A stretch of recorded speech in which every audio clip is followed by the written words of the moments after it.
Here are the moments I think you should know about from episode 34 of Beyond the Gates. If I had to give this episode a title, it would be Spiraling. So many characters in this show are spiraling because of their circumstances around them. I'll start with Dani.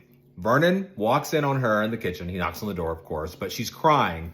He comes in, talks to her, and she pretty much lays out her life. And she's like, I don't know what I'm going to do. I've been fired from the board. My ex-husband came over and pretended like everything was fine, and I fell for him and I kissed him. And, she's going through it with her daughter, not wanting her to be her manager anymore, and even her great niece not wanting her to be her manager.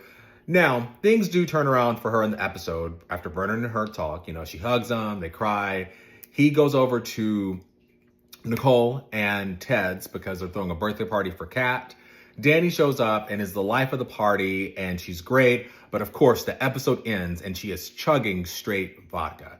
So I really hope that her friend, I think it's Patricia, I forget, the redheaded lady, who's only been in a few episodes. I really hope her friend can help her get on the right path back to a place where she's not drinking straight vodka and can figure out what she needs to do with her life.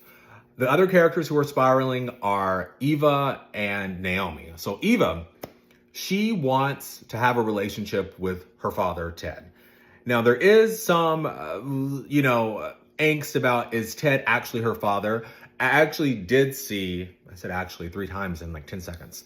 I did see a post from someone saying they think, and this would be some real soap opera shit, they think Eva might be the baby that Nicole miscarried all those years ago, and Dana stole it somehow. I mean, clearly she can get in and out of hospitals. Now, I say that out loud and it sounds crazy, but it is a soap opera and it could happen. So anyway, Eva starts off the episode talking with her mom, and her mom is trying to be nice. Again, Dana is a narcissist and very manipulative because she has been, it seems like she's been the only family besides Paul, who passed away, that Eva has had.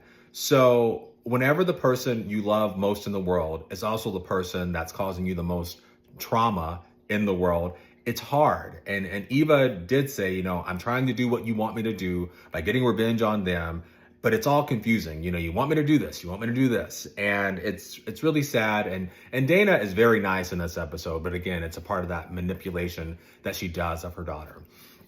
And then she goes over to Ted and Nicole's and walks into the birthday party. Of course, Tomas greets her, I believe. Or no, Nicole greets her, and she says, this wasn't on your calendar. And Nicole actually didn't put it on the calendar because she didn't want Eva knowing about it because of how bad Kat has been to Eva. But Eva was back over there to get her jacket. So Nicole gets the jacket, and for some reason, Nicole hands her the jacket, and then she gets to watch them sing happy birthday to Kat in a they were singing, some of them were singing well, but it was really sweet. But it was hard for Eva to watch this family that she should be a part of, in her mind, according to her mom, treat Kat so well.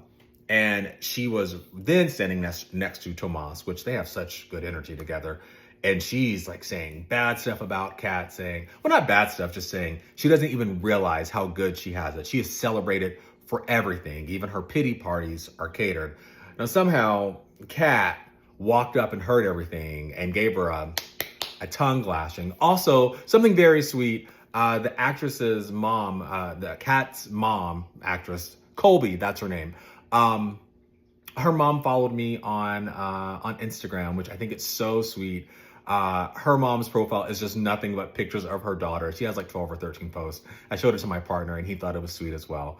The Kat gives her a tongue lashing, Eva, a tongue lashing, and sends her crying off into the office or wherever.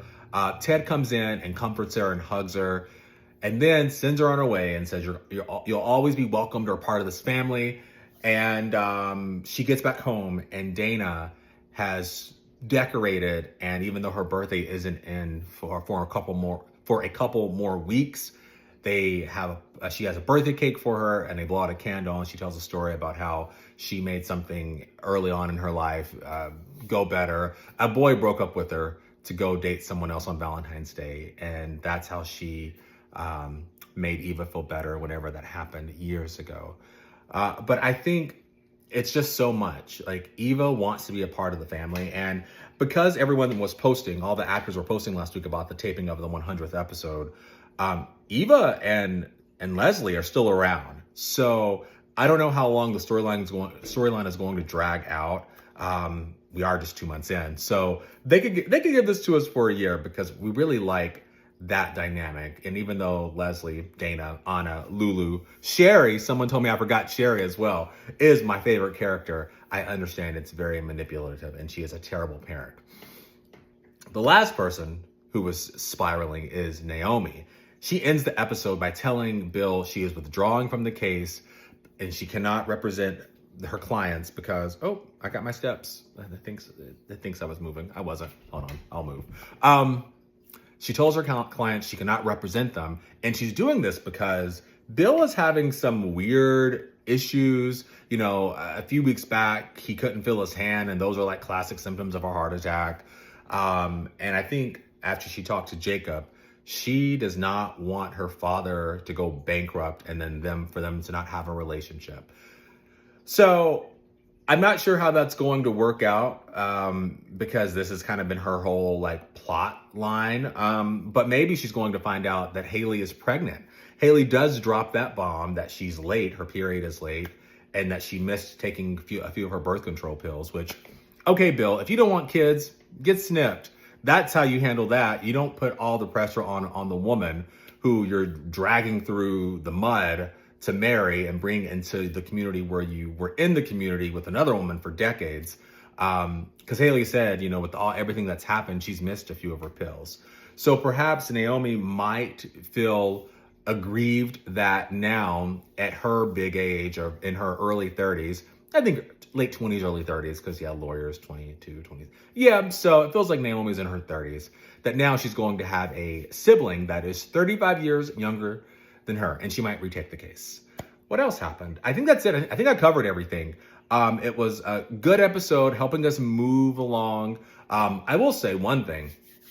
If I was Tomas, I would not like the way Kat was talking to Eva.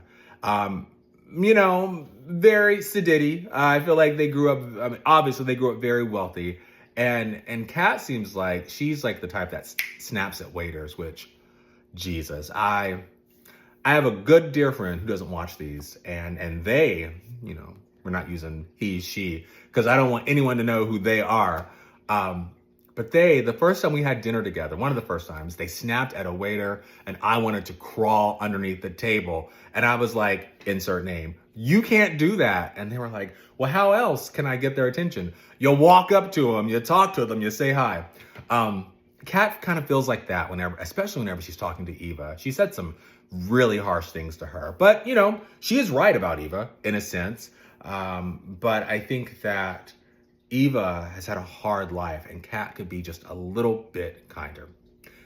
Anyway, you all should go check out a little TikTok they made with Naomi, Chelsea, the actors that play Naomi, Chelsea, Kat, and then Eva. It was very funny. It was a play from Little Women Atlanta, I believe. If you know, you know. If you don't, go to their social media. They've been posting it. Anyway, I was going to try to make this short, but I love Beyond the Gates so much that, you know, I might spray something here soon to say how much I love Febreze. No, I'm not going to do that. The last thing I will say is the product placement. We've only had 3 instances of it, and it's been Nicole for 2 out of the 3. I think it was Ashley I think the first was Ashley with the laundry detergent. But you know what? If Procter & Gamble is paying the bills, that's what you got to do. You got a product placement, and I love how Anita actually didn't spray it a lot to smell it. You know, Nicole did the shh, and I was like, okay, they're paying the bills, but you ain't got to spray that much. Okay, that's it. I'm going to hit the 10-minute mark and get out of here. Thank you so much for watching, and I will see you tomorrow for episode 35's recap of Beyond the Gates.